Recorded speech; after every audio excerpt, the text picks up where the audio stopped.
بسم اللہ الرحمن الرحیم۔ ماں باپ کی بخشش کے لیے عظیم تحفہ۔ ماں باپ یا دوسرے اہل و عیال کی بخشش کے لیے یہ 3 صورتیں پڑھ کر ایصال ثواب کر دیں۔ ان پر سے عذاب اٹھا لیا جائے گا اور انہیں جنت کی بشارت سنا دی جاتی ہے۔ وہ 3 صورتیں یہ ہیں: دنیا کی ہر نعمت اپنی جگہ، لیکن ایک نعمت ایسی ہے جس کے بغیر زندگی کا ہر رنگ بے رنگ اور ہر خوشی بے معنی لگتی ہے۔ وہ نعمت ہے ماں باپ۔ ماں کی ممتا وہ واحد احساس ہے جو بغیر کسی مفاد کے صرف دینا جانتی ہے، اور باپ کا سایہ وہ حفاظت ہے جو اولاد پر آنے والی ہر آفت کو اپنے سر لے لیتا ہے۔ ہم میں سے ہر ایک نے اپنی زندگی کے کسی نہ کسی موڑ پر ماں باپ کی دعاؤں کے اثرات محسوس کیے ہوں گے۔ ان کے سجدوں کی نمی اور ان کی دعاؤں کی تاثیر ہمارے نصیبوں کو بدل دیتی ہے۔ لیکن وقت کی تیز رفتاری، دنیاوی مشکلیں اور غفلت کا پردہ ہمیں کبھی کبھار یہ بھلا دیتا ہے کہ وہ ہستیاں جنہوں نے ہمارے لیے اپنا سکون، اپنی نیند، اپنا آرام اور اپنی جوانی قربان کی، آج وہ ہم سے صرف ایک دعا کی امید رکھتے ہیں، اور اگر وہ اس دنیا سے جا چکے ہیں تو صرف ایصال ثواب کی۔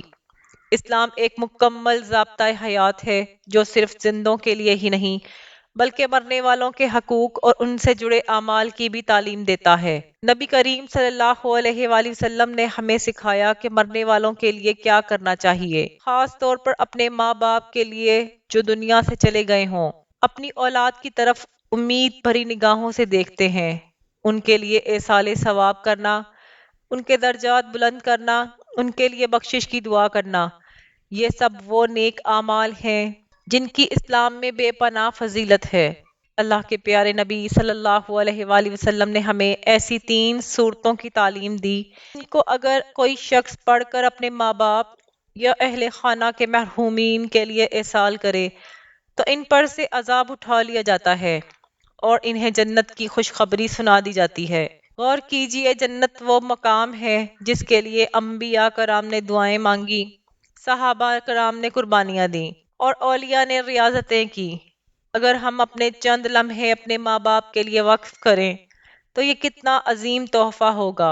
اکثر لوگ اس غلط فہمی میں مبتلا ہوتے ہیں کہ مرنے والوں کو کچھ نہیں پہنچتا، حالانکہ قرآن و سنت کی روشنی میں واضح ہے کہ صدقہ جاریہ، نیک اولاد کی دعا اور ایصال ثواب کا عمل مرنے والوں کے لیے راحت کا سبب بنتا ہے، اور اگر یہ عمل بتائی ہوئی مخصوص صورتوں کے ذریعے کیا جائے تو اس کی تاثیر کئی گنا بڑھ جاتی ہے۔ ماں باپ جو اپنی زندگی میں ہماری ہر تکلیف کو اپنے دل پر سہتے رہتے ہیں، کیا ان کے مرنے کے بعد ہماری یہ معمولی سی کوشش ان کی راحت کا ذریعہ نہیں بن سکتی؟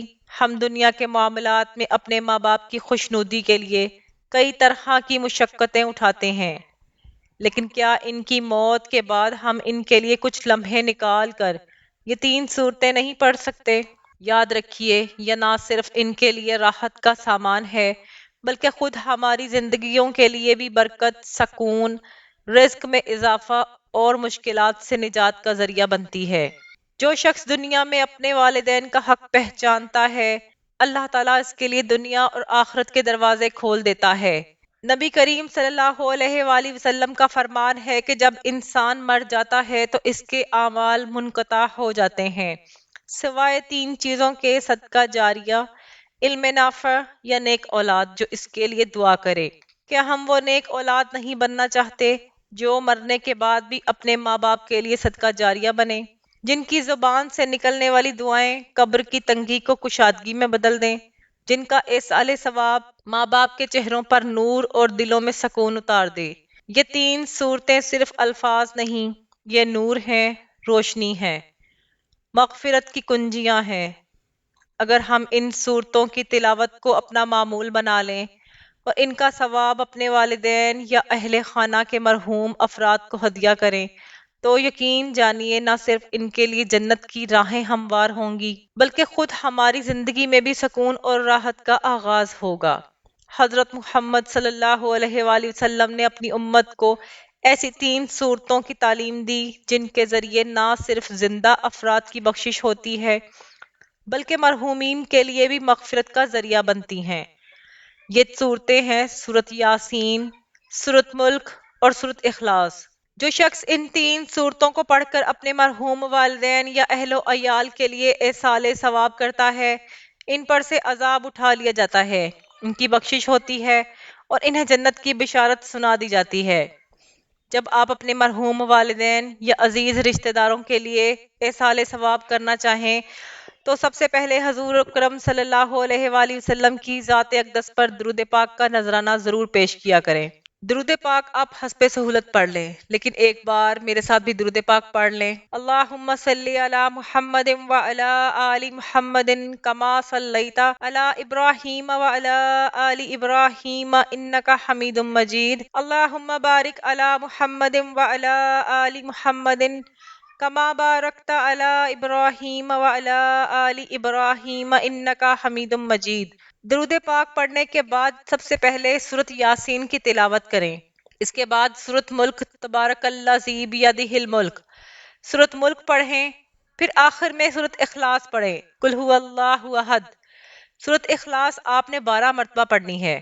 اس کے بعد دوبارہ درود پاک پڑھ لیں۔ درود پاک پڑھ کر آپ نے اپنے تمام مرحومین کو اس کا ایصال ثواب کرنا ہے۔ آخر میں ایک تسبیح استغفر اللہ استغفر اللہ استغفر اللہ کی بھی پڑھنی ہے۔ انشاءاللہ اس عمل کی برکت سے تمام مرحومین کو ایصال ثواب ہوگا، ان کی قبروں پر سے عذاب ہٹا لیا جائے گا، ان کے درجات بلند ہوں گے، ان کی بخشش ہوگی اور اللہ تعالیٰ انہیں جنت میں اعلیٰ مقام عطا فرمائے گا۔ ایک حدیث پاک کا مفہوم کچھ اس طرح سے ہے کہ حضرت عائشہ صدیقہ رضی اللہ تعالیٰ عنہا بیان فرماتی ہیں کہ میں نے نبی کرم صلی اللہ علیہ وآلہ وسلم کو نصف شعبان کی شب سجدہ کی حالت میں دعا مانگتے دیکھا۔ جبرائیل علیہ السلام نازل ہوئے اور عرض کیا کہ یہ اللہ تعالیٰ نے آپ کی شفاعت پر آپ کی 1/3 امت کی مغفرت فرما دی ہے۔ حضور پاک صلی اللہ علیہ وآلہ وسلم مزید التجا کرتے رہے، یہاں تک کہ جبرائیل علیہ السلام دوبارہ نازل ہوئے اور عرض کیا کہ اللہ تعالیٰ آپ کو سلام فرماتا ہے اور ارشاد فرماتا ہے کہ میں نے آپ کی نصف امت کو جہنم کی آگ سے آزادی فرما دی ہے۔ حضور نبی کریم صلی اللہ علیہ وآلہ وسلم نے مزید التجا کی، یہاں تک کہ جبرائیل علیہ السلام پھر نازل ہوئے اور عرض کیا کہ بے شک اللہ تعالیٰ نے آپ کی شفاعت پر آپ کی تمام امت کو جہنم کی آگ سے آزاد فرما دیا ہے، سوائے اس شخص کے جس کا کسی کے ساتھ ناجائز جھگڑا ہو، یہاں تک کہ وہ اسے راضی کر لے۔ حضور اکرم صلی اللہ علیہ وآلہ وسلم پھر التجا کرتے ہیں، یہاں تک کہ جبرائیل علیہ السلام دوبارہ نازل ہوئے اور عرض کیا کہ بے شک اللہ تعالیٰ نے اس بات کا ذمہ لیا ہے کہ آپ کی امت میں سے جس پر کسی کا حق ہوگا اللہ تعالیٰ اسے اپنے فضل و کرم اور اپنی رحمت سے راضی فرما دے گا۔ چنانچہ حضور اکرم صلی اللہ علیہ وآلہ وسلم اس بات سے خوش ہو گئے۔ جب دوسری شعبان کی رات آئی تو حضرت عائشہ صدیقہ رضی اللہ تعالیٰ عنہا بیان کرتی ہیں کہ نبی کریم صلی اللہ علیہ وآلہ وسلم میرے بستر سے نکل گئے۔ حضرت عائشہ رضی اللہ تعالیٰ عنہا نے کہا کہ اللہ کی قسم، ہمارے بستر کی چادر نہ ریشمی تھی نہ سوتی۔ ہم نے کہا سبحان اللہ، پھر وہ کس چیز کی بنی ہوئی تھی؟ آپ نے فرمایا کہ اس کا تانا بکری کے بالوں اور بانا اونٹ کے بالوں سے بنا ہوا تھا۔ آپ نے فرمایا کہ مجھے خدشہ ہوا کہ شاید آپ اپنی دوسری ازواج میں سے کسی کے پاس تشریف لے گئے ہیں۔ میں آپ کو تاریکی میں گھر میں ڈھونڈتی رہی، میرا پاؤں آپ کے پاؤں سے ٹکرا گیا۔ اس وقت آپ صلی اللہ علیہ وآلہ وسلم سجدہ ریز تھے اور یہ دعا پڑھ رہے تھے، جس کا ترجمہ کچھ یوں ہے: اے اللہ، میرا دل تجھ پر ایمان لا چکا ہے، میں تیری نعمتوں کا اقرار کرتا ہوں اور اپنی خطاؤں کا اقرار کرتا ہوں۔ میں نے اپنی جان پر ظلم کیا، مجھے بخش دے، بے شک تیرے سوا کوئی گناہوں کو نہیں بخشتا۔ تیری سزا سے تیری معافی کی طرف آتا ہوں، تیرے غضب سے تیری رحمت کی طرف آتا ہوں اور تیری ناراضگی سے تیری رضا کی طرف آتا ہوں۔ میں تیری ایسی حمد و ثنا نہیں کر سکا جیسے تو خود اپنی حمد و ثنا کرتا ہے۔ حضرت عائشہ صدیقہ رضی اللہ تعالیٰ عنہا فرماتی ہیں کہ حضور نبی کریم صلی اللہ علیہ وآلہ وسلم کھڑے ہو کر اور بیٹھ کر نماز ادا کرتے رہے، یہاں تک کہ صبح ہو گئی۔ آپ صلی اللہ علیہ وآلہ وسلم کے پاؤں مبارک سوج گئے تھے، میں آپ کے پاؤں مبارک دبا رہی تھی۔ چنانچہ میں نے عرض کیا، آپ پر میرے ماں باپ قربان ہوں، آپ نے اپنے آپ کو بہت تھکا دیا۔ کیا یہ بات نہیں کہ اللہ سبحانہ تعالیٰ نے آپ کے طفیل، آپ کے اگلوں اور پچھلوں کے گناہ معاف فرما دیے ہیں؟ آپ نے فرمایا کیوں نہیں؟ اے عائشہ، تو کیا میں اللہ تعالیٰ کا شکر گزار بندہ نہ بنوں؟ کیا تم جانتی ہو کہ اس رات میں کیا ہوتا ہے؟ میں نے عرض کیا یا رسول اللہ صلی اللہ علیہ وآلہ وسلم، اس رات میں کیا ہوتا ہے؟ آپ نے فرمایا اس سال اولاد آدم سے مرنے والے ہر فرد کا نام لکھ لیا جاتا ہے، اور اس رات میں لوگوں کے اعمال اوپر اٹھائے جاتے ہیں، اور اس سال ان کے رزق نازل کیا جاتا ہے۔ میں نے عرض کیا یا رسول اللہ صلی اللہ علیہ وآلہ وسلم، کیا کوئی شخص اللہ تعالیٰ کی رحمت کے بغیر جنت میں داخل ہوگا؟ آپ صلی اللہ علیہ وآلہ وسلم نے اپنا ہاتھ اپنے سر مبارک پر رکھ کر 3 مرتبہ فرمایا، میں بھی نہیں، میں بھی نہیں، سوائے اس کے کہ اللہ تعالیٰ مجھے رحمت کے ساتھ ڈھانپ لے۔ حضرت شیخ عبد الواحد رحمت اللہ علیہ نے ایک مرتبہ علماء سے پوچھا کہ جنت میں تمام تو نعمتیں ہوں گی، بتائیے کہ جنت میں نماز بھی ہوگی یا نہیں؟ علماء نے کہا حضرت جنت میں نماز کہاں سے ہوگی؟ جنت تو اعمال صالحہ کی جزا کا مقام ہے، وہاں اعمال صالحہ کی تکلیف کہاں سے ہوگی؟ یہ سن کر وہ رونے لگے، پھر نہایت حسرت کے ساتھ فرمایا بغیر نماز کے جنت میں کس طرح چین نصیب ہوگا؟ اے میرے مسلمان بہنوں بھائیوں، ان سعید و پاک باز روحوں سے پوچھو کہ جنت میں بھی بغیر نماز کے کوئی لطف نصیب نہیں ہوگا۔ امیر المومنین حضرت عثمان غنی رضی اللہ تعالی عنہ کا ارشاد ہے کہ نماز پنجگانہ کی پابندی کرنے والے کو 9 چیزیں انعام میں ملیں گی۔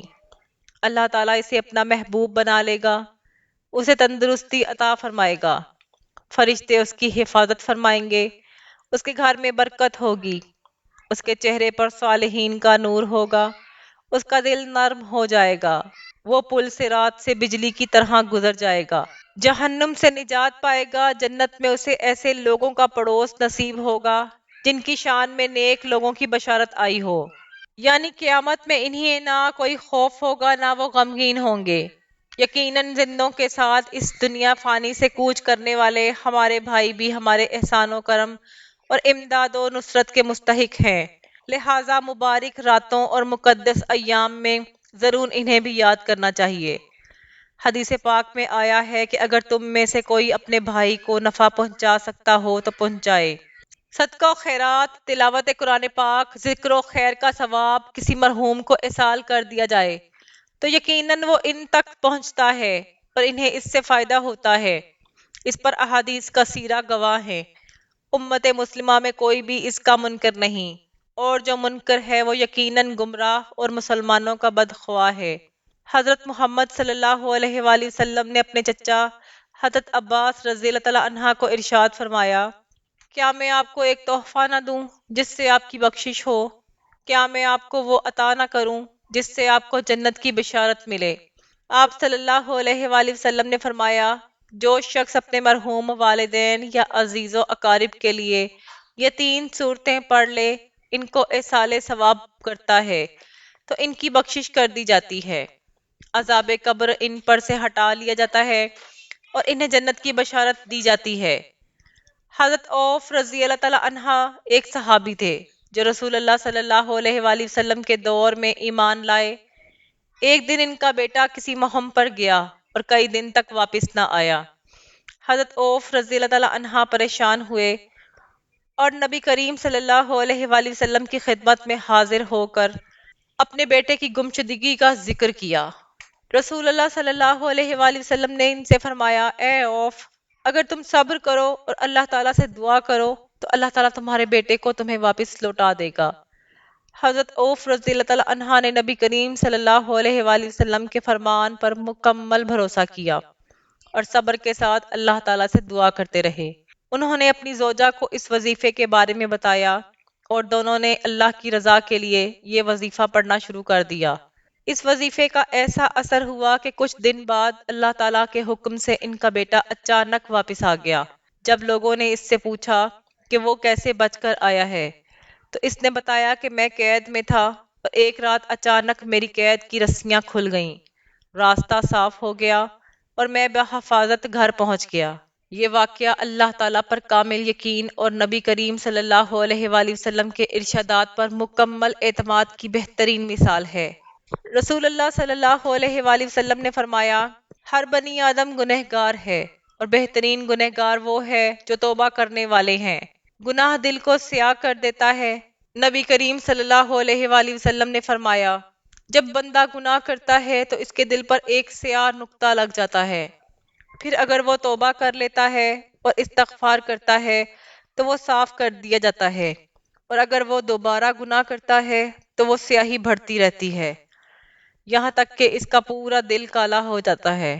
رسول اللہ صلی اللہ علیہ وآلہ وسلم نے فرمایا، آدمی گناہ کی وجہ سے اس رزق سے محروم کر دیا جاتا ہے جو اس کے لیے لکھ دیا گیا تھا۔ چھوٹے گناہوں کو معمولی نہ سمجھو۔ نبی کریم صلی اللہ علیہ وآلہ وسلم نے فرمایا، چھوٹے گناہوں کو معمولی نہ سمجھو کیونکہ یہ مل کر انسان کو ہلاک کر سکتے ہیں۔ جیسے لکڑیاں اکٹھی کر کے بڑی آگ جلائی جاتی ہے۔ رسول اللہ صلی اللہ علیہ وآلہ وسلم سے پوچھا گیا، کون سا عمل سب سے بہتر ہے؟ تو آپ صلی اللہ علیہ وآلہ وسلم نے فرمایا، یہ کہ تمہاری زبان ہمیشہ اللہ کے ذکر میں تر رہے۔ ذکر کرنے والوں کو اللہ یاد رکھتا ہے۔ اللہ تعالیٰ فرماتا ہے، تم میرا ذکر کرو میں تمہیں یاد رکھوں گا۔ ذکر الہی سب سے افضل عمل ہے۔ ذکر الہی دل کو سکون دیتا ہے۔ اللہ تعالیٰ نے قرآن مجید میں ارشاد فرمایا، جان لو اللہ کے ذکر سے دلوں کو سکون ملتا ہے۔ رسول اللہ صلی اللہ علیہ وآلہ وسلم نے فرمایا، جو شخص سبحان اللہ و بحمدہ 100 مرتبہ کہے، اس کے سارے چھوٹے گناہ معاف کر دیے جاتے ہیں، خواہ وہ سمندر کی جھاگ کے برابر ہی کیوں نہ ہوں۔ بڑے گناہوں کے لیے توبہ استغفار کرنا لازم ہے۔ اللہ تعالیٰ بڑا مہربان، رحمان، رحیم اور بخشنے والا ہے۔ میری اللہ تعالیٰ سے دعا ہے کہ اللہ تعالیٰ میرا سنانا اور آپ کا سننا اپنی پاک بارگاہ الہی میں قبول و منظور فرمائے، جو مانگا مقدر فرمائے اور جو نہیں مانگ سکے بن مانگے عطا فرمائے۔ اللہ تعالیٰ نیکی کی بات کو سننے، سمجھنے اور اس پر عمل کرنے کی طاقت اور توفیق عطا فرمائے۔ ناظرین، اگر آپ کو آج کی ویڈیو اچھی لگی ہو تو ویڈیو کو ضرور لائک کیجیے گا، شیئر اور کامنٹ سیکشن میں اپنی رائے کا ضرور اظہار کیجیے گا، اور آپ سے گزارش ہے کہ اللہ تعالیٰ کے 99 ناموں میں سے کوئی ایک نام کامنٹ سیکشن میں ضرور شیئر کریں۔ اللہ تعالیٰ ہم سب کا حامی و ناصر ہو۔ مجھے بھی اپنی دعاؤں میں یاد رکھیے گا۔ جزاک اللہ۔ السلام علیکم ورحمۃ اللہ وبرکاتہ۔